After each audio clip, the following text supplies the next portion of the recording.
When you get a new group of succulents in the mail, you'll generally need to clean them off. So this is a super succulent sampler tray from Mountain Crest Gardens. So it has 25 different varieties of succulents. And as you can see, there's still some dirt that has shifted around from when it was in the package, and being jostled around in the mail. But once the packing peanuts and the crinkle paper are all taken out, that's a really great time to clean off the succulents. There are 3 different tools that you can use, all of which come in my super favorite mini succulent toolkit. So you use a blower, a paintbrush, or tweezers.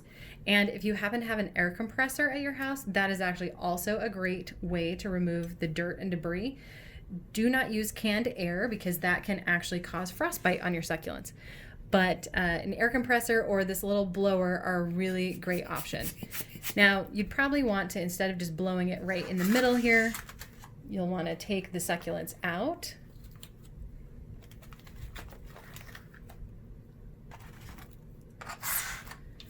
And then you can blow the dirt off, kind of tip it to the side, and just blow things out there.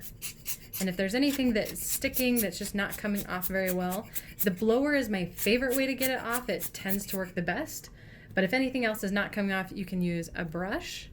You do have to be kind of careful with the brush on some of the varieties that have what's called farina, or this little powdery coating that it looks like a little white powdery coating, but it acts as a sunscreen. So this brush is pretty gentle. It doesn't usually damage the farina, but just know that if you brush very hard, or if you have a brush that has maybe sturdier bristles, it can kind of brush off that farina, which acts as a sunscreen. And so if you brush that off, you can see a few places here where the plant has been bumped.